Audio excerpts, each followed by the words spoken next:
இயேசு கிறிஸ்துவின் இணையற்ற நாமத்திலே உங்கள் யாவருக்கும் என்னுடைய அன்பான வாழ்த்துக்களை தெரிவித்துக் கொள்கிறேன். ஆண்டவர் தருகின்ற சமாதானமும் சந்தோஷமும் உங்கள் வாழ்க்கையிலே எப்பொழுதும் காணப்படுவதாக. இந்த நாளிலே ஆண்டவருடைய வார்த்தைகளை தியானிக்கும்படியாக நாம் தெரிந்து கொண்ட தலைப்பு கர்த்தரை தேடுங்கள், சீக் த லார்ட்.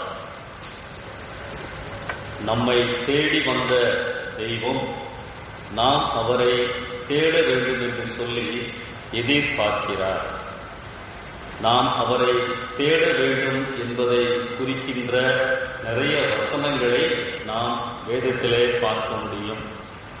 சங்கீதம் 9:10 விதமாக சொல்லுகிறது, கர்த்தாவே உம்மை தேடுகிறவர்களை நீர் கைவிடுகிறதில்லை.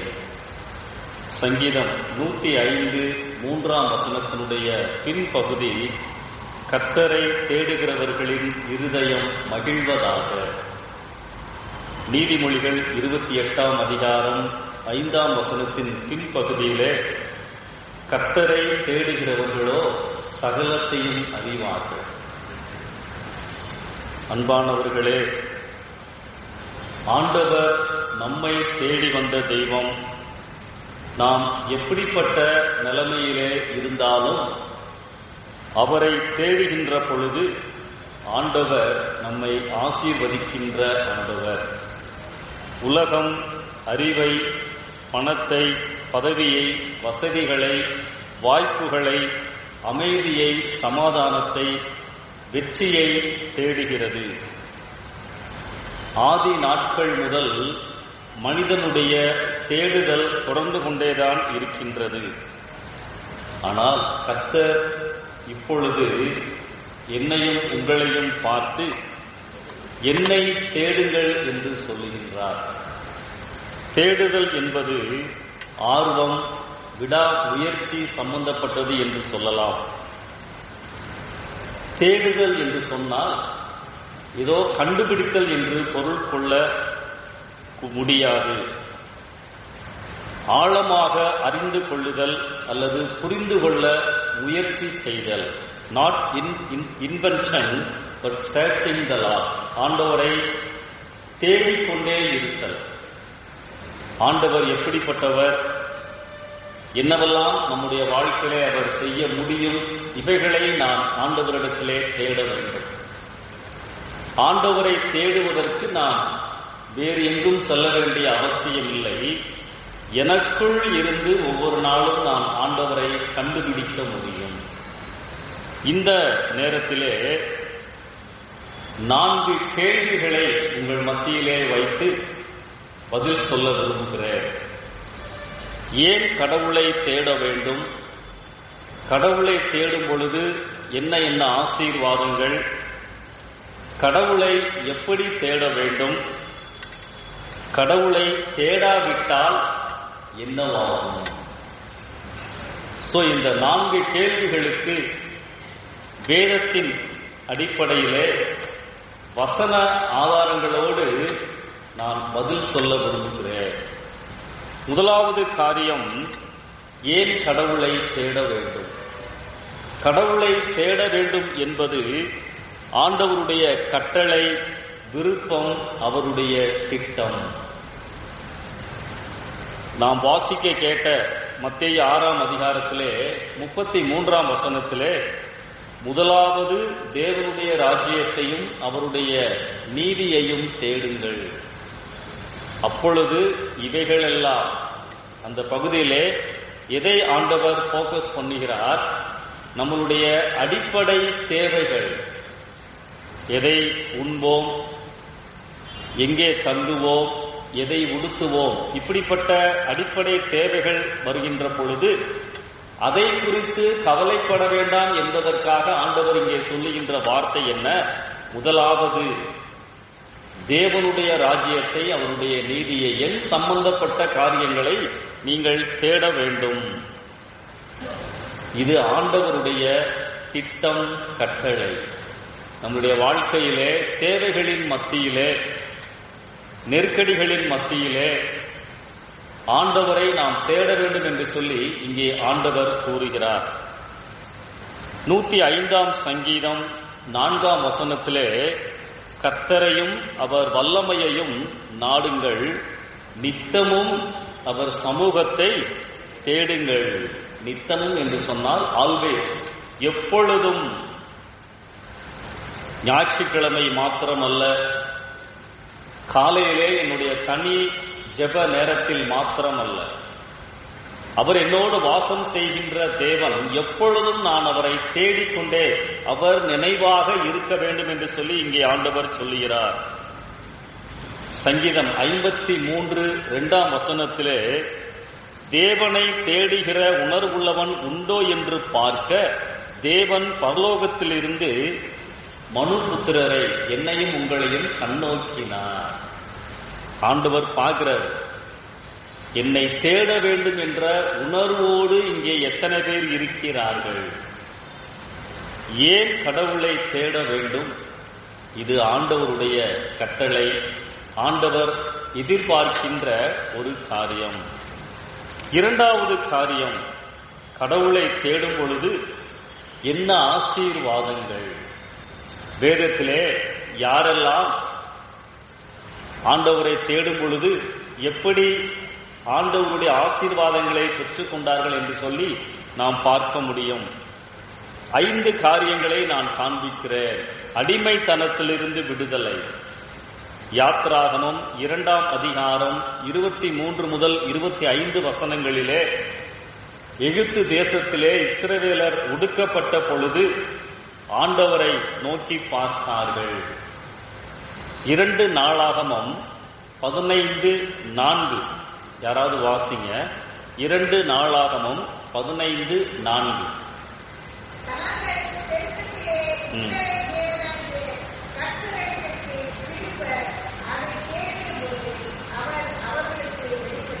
தங்கள் நெருக்கத்திலே தேடின பொழுது, நெருக்கப்படுகின்ற பொழுது தேடினவர்களை ஆண்டவர் விடுதலை செய்கிறார். இன்றைக்கு சில காரியங்களிலே நான் அடிமைப்பட்டிருக்கலாம்.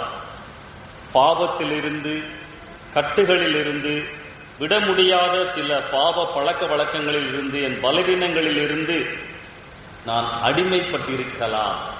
ஆண்டவரை நான், ஆண்டவரே, எப்படி இஸ்ரவேல் மக்களை ஆண்டவர் நினைவு கூர்ந்தாரோ அதே போல ஆண்டவர் நம்முடைய நெருக்கத்தில் இருந்தும் நம்மை விடுவிக்கின்ற ஆண்டவர். அடிமைத்தனம் என்றால் என்ன? விரும்புகின்ற காரியத்தை செய்ய முடியாத சூழல், விட விரும்புகின்ற காரியத்தை விட முடியாத நிலை, இதுதான் அடிமைத்தனம். இப்படிப்பட்ட காரியங்கள் என் ஆவிக்குரிய வாழ்க்கையிலே, ஆண்டவரோடு நான் நடக்கின்ற வாழ்க்கையிலே வருகின்ற பொழுது, ஆண்டவரே, நான் உம்மிடத்திலே வருகிறேன், உம்மை தேடுகிறேன், என்னை இந்த பகுதியிலே இருந்து விடுதலை செய்யும் ஆண்டவரே. அப்போஸ்தலர் 16ஆம் அதிகாரம் 25ஆம் வசனத்திலே சிறைச்சாலையிலே இருந்த 2 தேவ ஊழியக்காரர்கள், பவுல், சீலா, அவர்கள் நடுராத்திரியிலே சிறைச்சாலையிலே ஜெபம் பண்ணி ஆண்டவரை துதித்தார்கள். என்ன நடந்தது என்று சொல்லி நமக்கு தெரியும். ஆண்டவர் இயற்கைக்கு அப்பாற்பட்ட விதத்திலே கிரியை செய்து அவர்களை சிறைச்சாலையிலே இருந்து விடுதலை செய்தார். கடவுளை தேடும் பொழுது அடிமைத்தனத்திலிருந்து விடுதலை. அன்பானவர்களே, ஒருவேளை சில நெருக்கடிகள், சில விட முடியாத காரியங்கள் இருக்கலாம். ஆண்டவரை நான் நம்பிக்கையோடு தேடுகின்ற பொழுது அடிமைத்தனத்திலிருந்து என்னை விடுவிக்கின்ற ஆண்டவராயிருக்கிறார். இரண்டாவதாக, அவமானத்தில் இருந்து விடுதலை. 2 காரியங்களை நான் வேதத்திலிருந்து காண்பிக்கிறேன். அன்னாள் 1 சாமுவேல் 1ஆம் அதிகாரத்திலே 10-11 வசனங்களிலே அன்னாள் ஆண்டவரை தேடின காரியம். அவர்களுடைய நிலை நமக்கு நன்றாய் தெரியும். சமாதானம் இல்லை, நிம்மதி இல்லை, வீட்டிலேயும் வெளியேயும் நிந்தைகள், குழந்தை இல்லை.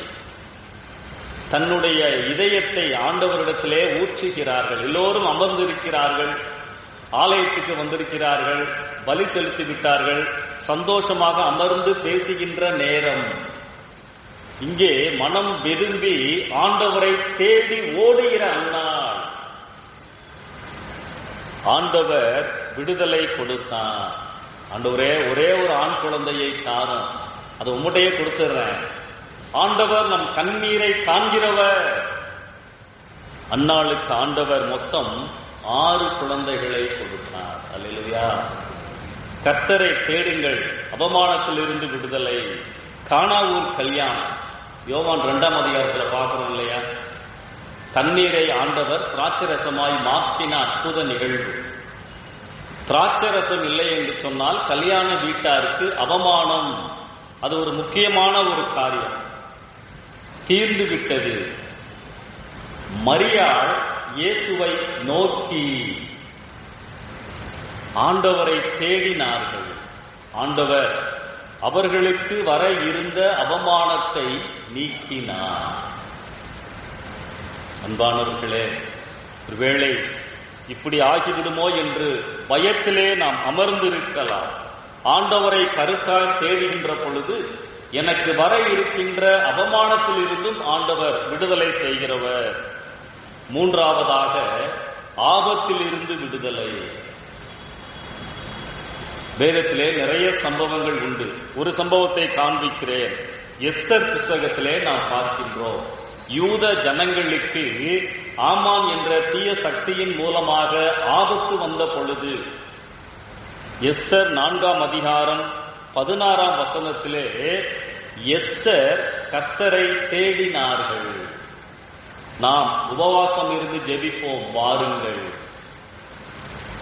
ஆபத்து வருகின்ற பொழுது உடனடியாக நாம் சந்திக்க வேண்டிய நபர் இயேசு. எஸ்தர் புஸ்தகத்துல 9ஆம் அதிகாரம் 1 வசனத்துல பாத்தீங்கன்னா கடைசியில காரியம் மாறுதலாய் முடிந்தது. அல்லேலூயா. சண்டம். ஆண்டவரின் சூழ்நிலைகளை தலைகீழாய் மாற்ற வல்லவர். தேடும் பொழுது ஒரு பிரச்சனை, ஒரு ஆபத்து வருகின்ற பொழுது ஆண்டவரே, நான் உம்மிடத்திலே வந்திருக்கிறேன், என்னை நீர் காப்பாற்றும் ஆண்டவரே. யூத ஜனங்களை எஸ்தரின் வழியாக காத்த தெய்வம் நம்மையும் காத்துக் கொள்ளுவார். 4ஆவதாக ஆவிக்குரிய விடுதலை. ஆமோஸ் 5ஆம் அதிகாரம் 4, 5, 6. யாராவது வாசிக்கிறீங்களா? ஆமோஸ் 5ஆம் அதிகாரம் 4, 5, 6.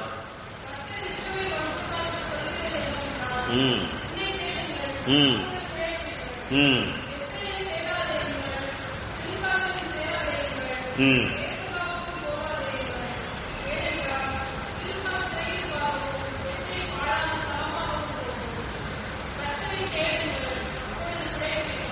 ஆமென்.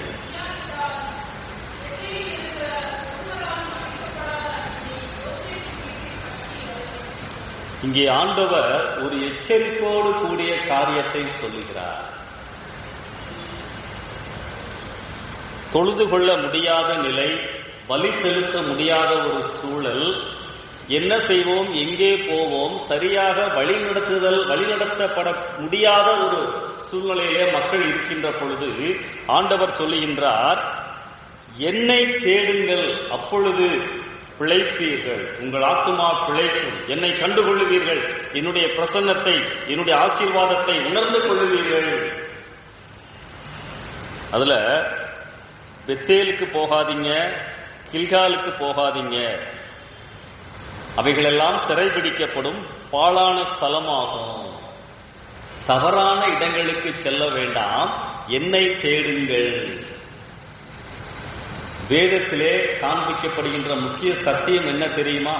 புதிய ஏற்பாட்டு விசுவாசிகளுக்கு என்னிடத்திலே வாருங்கள், உங்களுக்கு மத்தியஸ்தர்கள் தேவையில்லை. இன்றைக்கு வேத அறிவு சரியாக இல்லாதபடியினாலே நிறைய கள்ள உபதேசங்களையும் நம்மால் அதை அறிந்து கொள்ள புரிந்து கொள்ள முடியாமல் இருக்கிறோம். இங்கே ஆண்டவர் சொல்லுகிறார், கம் டு மீ டைரக்ட்லி, என்னிடத்திலே வாருங்கள், அப்பொழுது நீங்கள் பிழைப்பீர்கள்.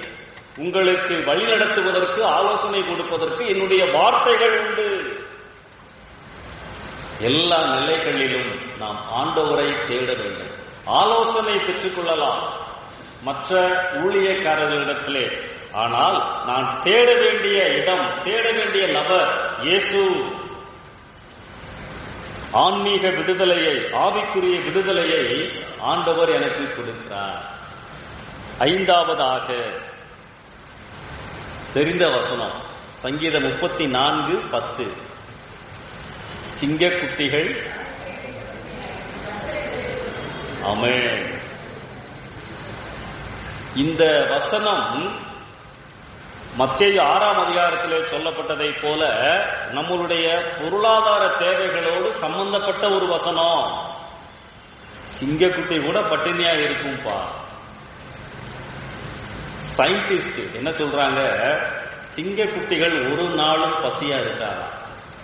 தாய் சிங்கம் எப்படியாவது கொண்டு வந்து கொடுத்துருணும். அப்படி ஒருவேளை அந்த சிங்கக்குட்டிகள் ஒன்றுமில்லாமல் இருந்தாலும் கூட கர்த்தரை தேடுகிறவர்கள் தாழ்ச்சி அடையவே, குறைவுபடவே மாட்டார்கள். ஐந்தாவது காரியம் என்ன? அன்றாட தேவைகளின் குறைவுகளில் இருந்து விடுதலை. என் தேவைகள், சில காரியங்கள் குறைவுபடும் பொழுது, தேவைகள் வரும் பொழுது நான் ஆண்டவரை தேடுகிறேன். நாம் யாரை தேடுகிறோம்? நமக்கு ஒரு தேவை என்று சொன்னால் நம்மளுக்கு ஜெப ஆதரவு தேவைதான், அதிலே மாற்று கருத்து இல்லை. ஆனால் சிலர் வழக்கமாகவே வைத்திருக்கின்ற காரியம் என்ன தெரியுமா? ஒரு தேவை என்று சொன்னால் உடனடியாக ஊழியக்காரர்களுக்கு தெரிவிப்பது, கடிதம் எழுதுவது. நான் அதை தவறாக சொல்லவில்லை, ஜெப ஆதரவு தேவைதான். ஆனால் அதையே நான் வழக்கமாய் வைத்திருந்தால் எப்பொழுது நான் ஆண்டவரிடத்திலே நேரடியாக பெற்றுக் கொள்வது? இயேசு சிலுவையின் வழியாக பிதாவை நான் நேரடியாக பேசுகின்ற, அணுகுகின்ற வழியை ஏற்படுத்தி இருக்கிறார். I can approach him directly without any mediator. கர்த்தரை தேடுகிறவர்களுக்கோ ஒரு நன்மையும் குறைவுபடாது. பல வருஷங்களுக்கு முன்பதாக பண்டித ரமாபா என்ற ஊழியக்காரருடைய வாழ்க்கையில் நடந்த ஒரு காரியத்தை நான் சொல்லுகிறேன். பூனா மாநிலத்திலே ஊழியம் செய்தவர்கள் பண்டித ரமாபாய். பிராமண குடும்பத்திலே இருந்து ஆண்டவரை ஏற்றுக்கொண்டவர்கள், விதவை பெண்களை ஆதரித்தவர்கள், நிறைய அனாதை குழந்தைகளை ஆதரித்தவர்கள்.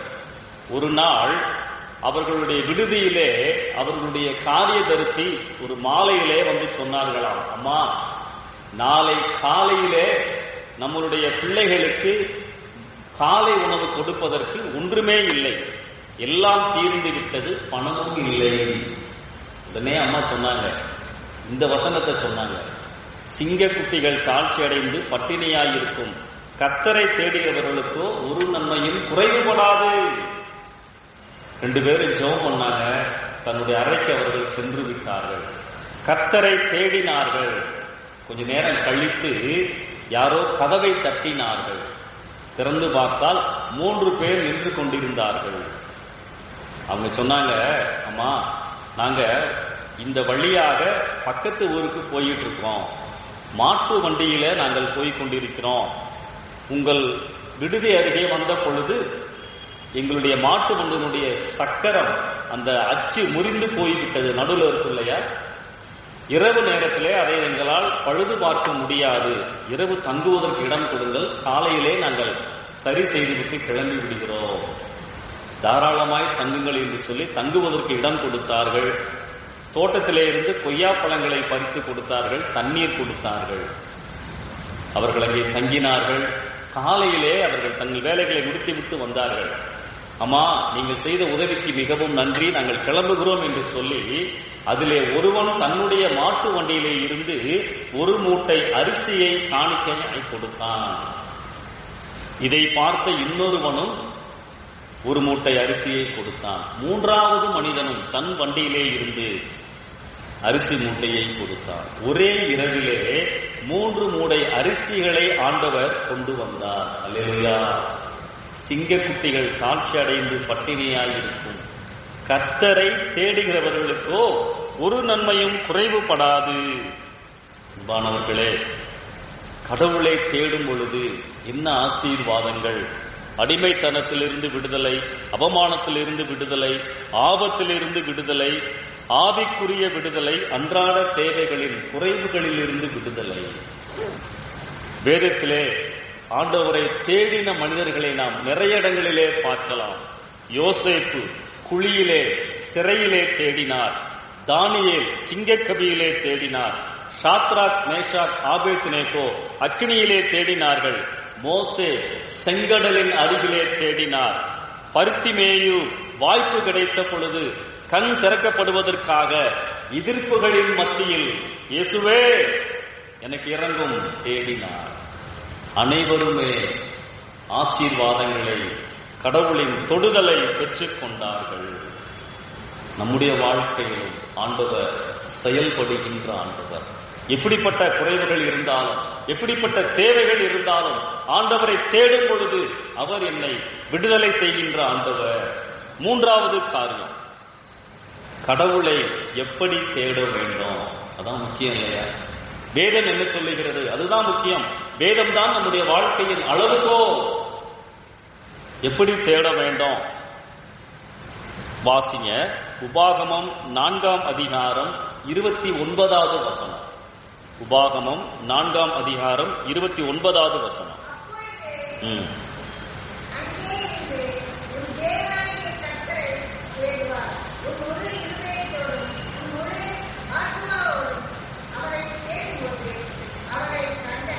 ஆமென்.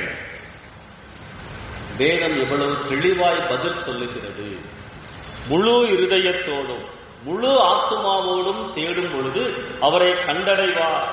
இதே வசனம், இதே அர்த்தத்தை குறித்த வசனம் எரேமியா 29ஆம் அதிகாரம் 11, 12, 13 நாம் பார்க்க முடியும்.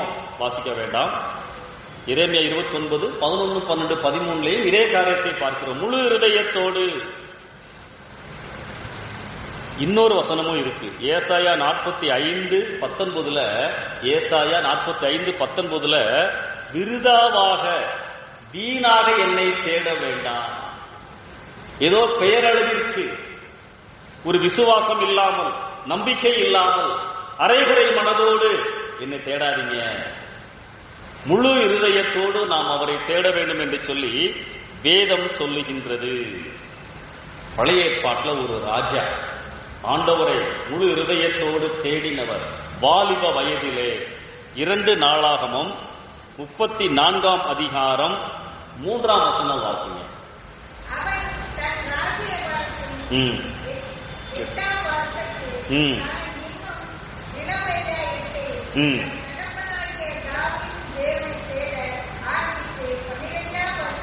போதுமா? நன்றி. தன்னுடைய ராஜ்ய வாரத்தின் 8ஆம் வருஷத்திலே 8 வயதாய் இருக்கும் பொழுது ராஜாவாகிறார் யோசியா ராஜா. 16 வயதிலே, வாலிப வயதிலே தேவனை தேட ஆரம்பிக்கின்ற காட்சியை நாம் இங்கே பார்க்கின்றோம். தொடர்ந்து நீங்கள் 4ஆம் வசனத்திலே இருந்து 8ஆம் வசனம் வரைக்கும் நீங்கள் பார்த்தால், வாசித்து பார்த்தால், ஆண்டவரை தேடும் பொழுது அவர் என்னவெல்லாம் செய்தார் என்று சொல்லி நாம் அறிந்து கொள்ள முடியும். மேடைகளை இடிக்கிறார். பாகாலுக்கு பலி செலுத்தி வந்த மேடைகள், ஆண்டவர் அருவருக்கின்ற காரியங்கள். சுத்திகரிக்கின்றார் ஆலயத்தை பழுது பார்க்கின்றார். அதாவது ஆண்டவரை தேடும் பொழுது ஆண்டவர் அருவருக்கின்ற காரியங்களை எல்லாம் தன்னுடைய வாழ்க்கையிலே இருந்து அப்புறப்படுத்தினார். அப்படித்தான் நாம் தேட வேண்டும். ஆண்டவரே, நான் உம்மை தேடுகின்ற பொழுது பரிசுத்த உணர்வோடு, நீர் விரும்புகின்ற காரியத்தை செய்கிறேன் என்ற மன நிறைவோடு நான் தேடுகிறேன். முழு ஆத்துமாவோடு, முழு பலத்தோடு, முழு இருதயத்தோடு நாம் எப்படி ஆண்டவரை தேடுகிறோம்? ஆபீஸ்ல உட்கார்ந்துருக்கேன். மேஜையில இருந்து ஒரு ₹1 காயின் கீழே விழுந்துருச்சு, உருண்டு கீழே போயிருச்சு. நான் குனிஞ்சு பார்க்கிறேன், எடுக்க முயற்சி பண்றேன். அது எங்க போச்சுன்னே தெரியல. கஷ்டப்பட்டு குனிஞ்சு தேடணும். ₹1 தானே, விட்டுட்டேன். ஒரு 2 நாள் கழிச்சு ஃபேன் நல்லா ஓடிட்டு இருக்குது, கொஞ்சம் பணம் எண்ணிக்கிட்டு இருக்கேன், ஒரு 500 ரூபா நோட்டு பறந்து உள்ள போயிடுச்சு. அதே மாதிரி போயிருச்சு. கண்டுபிடிச்சு பாக்குறேன், எடுக்க முடியல. 500 ரூபா தானே, விட்டுருவோமா? யோசிச்சு பாருங்க. என்னால முடியல, வீட்டுல இருக்கவங்க எல்லாம் கூப்பிட்டு எப்படியாவது தேடுங்கன்னு சொல்லி என்னுடைய அறையை பிரிச்சு மேஞ்சி எடுத்துருவோம்ல. இந்த வேல்யூ ஆண்டவர் மேல் நான் எந்த அளவிற்கு அன்பு வைத்திருக்கிறேனோ, ஆண்டவரை நான் எந்த அளவிற்கு புரிந்து வைத்திருக்கிறேனோ, ஆண்டவர் எனக்கு எந்த அளவுக்கு தேவை என்பதை அறிந்திருக்கிறேனோ தேடுவேன். ஆண்டவரை என்ன நினைவோடு நான் தேடுகிறேன், எதை வைத்துக் கொண்டு நான் ஆண்டவரே உம்மை விட்டால் எனக்கு வாழ்க்கை இல்லை, ஆண்டவரே நீர்தான் எனக்கு ஆசீர்வதிக்க வேண்டும், தேடுகிறேன். வேற எங்கேயாச்சும் நம்பிக்கையை வச்சுட்டு ஆண்டவர் பதில் தரலன்னா வேற பக்கம் போயிடுவோன்ற எண்ணத்திலே நான் தேடக்கூடாது. முழு இருதயத்தோடு முழு கவனத்தோடு நான் தேட வேண்டும். வேதம் அப்படித்தான் காண்பிக்கின்றது. நாம் எப்படி ஆண்டவரை தேடுகிறோம்? நான் சிறு பையனா இருந்த பொழுது ஒரு செக்குலர் மேகசின்ல ஒரு ஜோக் படிச்சேன். எனக்கு அது அடிக்கடி ஞாபகத்துக்கு வரும். கடி ஜோக் தான் நான் சொல்றேன். அது படம் போட்டு அந்த ஜோக் போட்டிருப்பாங்க. ஒரு பையன் ஒரு விளக்கு கம்பத்துக்கு கீழே ஏதோ தேடிக்கிட்டு இருப்பான். அப்ப ஒரு பெரியவர் வந்து கேட்பாரு, தம்பி என்ன தேடுற? ஏன் கையில கொஞ்சம் சில்லறை வச்சிருந்தேன், கீழே விழுந்துச்சு, தேடிக்கிட்டு இருக்கேன் அப்படின்னா. அவரு இவனுக்கு ஹெல்ப் பண்ணணும்னு நினைச்சிட்டு, தம்பி கரெக்டா எங்கன்னு சொல்லுப்பா அப்படின்னு. அப்ப இவன் சொல்லுவான், அந்த இருட்டுல தான் தொலைச்சிட்டேன், அங்க இருட்டா இருக்கு, இங்க வெளிச்சமா இருக்கனால தேடிக்கிட்டு இருக்கேன் அப்படின்னு அந்த ஜோக் போட்டிருப்பாங்க. நான் என்ன சொல்ல வருகிறேன்? எங்கேயோ தொலைச்சிட்டு இங்க வந்து ஆண்டவரை தேட முடியாது. இயேசுவை நான் எங்கேயோ தொலைத்து விட்டு, ஒருவேளை என்னுடைய பாவமான காரியங்களிலே நான் இயேசுவை தொலைத்திருக்கலாம். அந்த இடத்திலே நான் இயேசுவை அறிய வேண்டும். அந்த பாவத்தை தொலைத்து அந்த பாவத்தை உணர்ந்து வரும் பொழுதுதான் ஆண்டவர் எனக்கு தென்படுவான். அதை நாம் புரிந்து கொள்ள வேண்டும். நாம் எப்படிப்பட்ட சூழ்நிலையிலே இருந்தாலும் யாராக இருந்தாலும் சரியாக நான் ஆண்டவரிடத்திலே வருகின்ற பொழுது ஆண்டவர் என்னை ஏற்றுக்கொள்ளுவார். சவுல், தாவீது, சவுலுடைய குற்றங்கள், அவருடைய தவறுகள்லாம் நம்மளுக்கு தெரியும் இல்லையா? பொய் சொன்னாரு, பொறாமை இருந்துச்சு, தான் என்ற பெருமை இருந்துச்சு, கொலை முயற்சி இருந்துச்சு, ஆசாரியர்களையே கொன்று விட்டார். இதெல்லாம் சவுல் செய்த காரியங்கள். தாவீது அவர் என்ன பண்ணாரு? விபச்சாரம் பண்ணாரு, வஞ்சகம் பண்ணாரு, கொலை செய்தார். பச்சேபால் காரியத்தில் உரியாவை கொலை செய்தார். நீங்க யோசிச்சு பாத்தீங்கன்னா, தாவீது சவுல கம்பேர் பண்றப்ப சவுல் கொஞ்சம் பெட்டரா தான் இருக்கிறார். ஆனா யார் ஆண்டவரால் ஏற்றுக்கொள்ளப்பட்டார்கள்? சவுல் கடைசி வரைக்கும் தத்தளிப்பின் பாத்திரம், ஆண்டவர்கிட்ட வரவே இல்லை. தாவீதை பாருங்க, 53ஆம் சங்கீதத்துல ஆண்டவரையே அசைத்து விட்டார். 51 ஆண்டவரே அந்த ரட்சண்யத்தின் சந்தோஷத்தை திரும்ப தாரும் ஆண்டவரே. எப்படிப்பட்ட நிலையிலே நான் ஆண்டவரை இருந்தாலும் ஆண்டவரை தேடும் பொழுது அவர் என்னை ஏற்றுக்கொள்கின்ற தெய்வம். புதிய ஏற்பாட்டுல 2 பேர், யூதாஸ் காரியோத்து, பேதுரு. அதை நீங்க கம்பேர் பண்ணி பாருங்க. பேதுருக்கு தான் நிறைய கொடுக்கப்பட்டது, எச்சரிக்கைலாம் கொடுக்கப்பட்டது. யூதாஸ் காரியோத்து நல்லா தான் இருந்தாரு. ஆனா கம்பேர் பண்ணி பாக்குறப்ப பேதுரு தான் பெரிய பாவம் பண்ணியிருக்காரு. அவ்வளவு தூரம் க்ளோஸா இருந்து ஆண்டவருடைய வார்த்தைகள்லாம் கேட்டு உமக்காய் வீர கொடுப்பெல்லாம் சொல்லிட்டு ஆண்டவருடைய வாக்குத்தத்தங்கள்லாம் பெற்றவர் ஏசாமி எனக்கு தெரியாது. ஆனால் இந்த 2 பேருமே தவறு செய்திருந்தாலும் பேதுரு ஆண்டவரிடத்திலே வந்த பொழுது, பேதுரு மனம் கசந்து ஆண்டவரை தேடின பொழுது ஏற்றுக்கொள்ளப்பட்டார், பயன்படுத்தப்பட்டார்.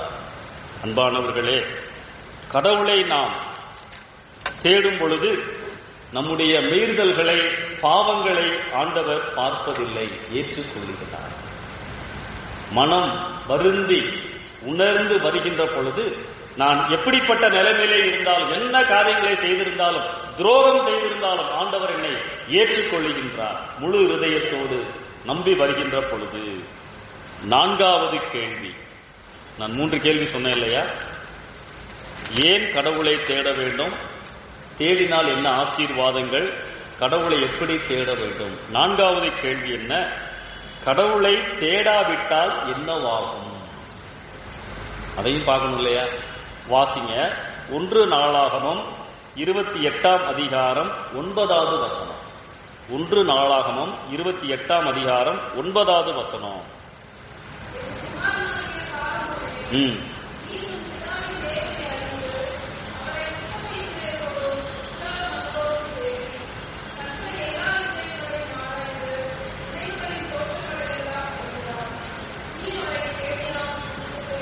நீ அவரை தேடினால் உனக்கு தென்படுவார், என்றைக்கும் கைவிடுவார். இன்னொரு வசன வாசிக்குமா? 2 நாளாகமம் 15:2. 2 நாளாகமம் 15:2.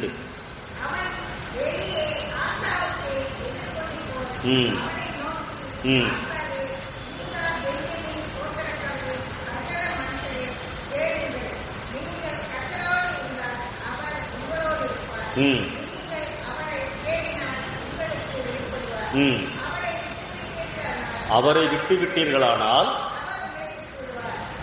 அவர் உங்களை விட்டு விடுவார். இவ்வளவு ஒரு பயங்கரமான ஒரு வார்த்தை.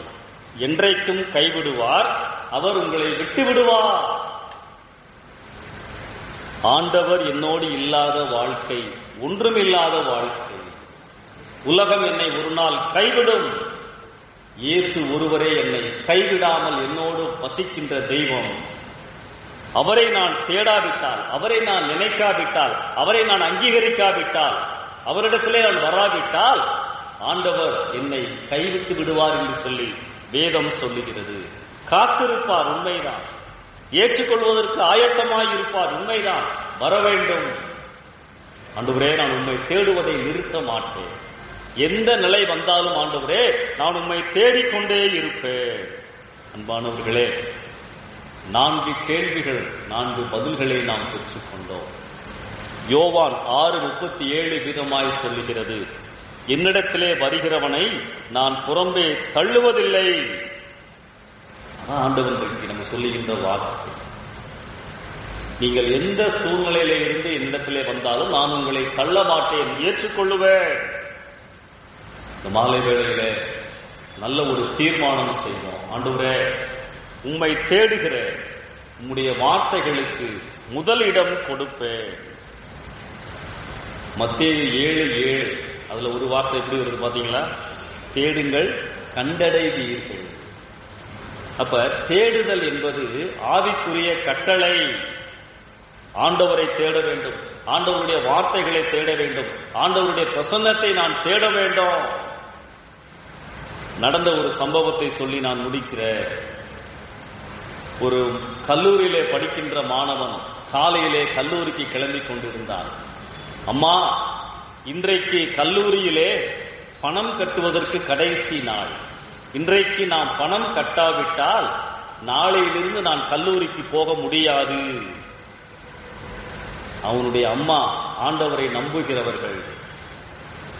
கவலைப்படாதே, நான் செபிக்கிறேன், ஆண்டவர் கட்டாயம் உதவி செய்வார். ஆபத்து காலத்திலே என்னை நோக்கி கூப்பிடு. அவன் கல்லூரிக்கு சென்றான்.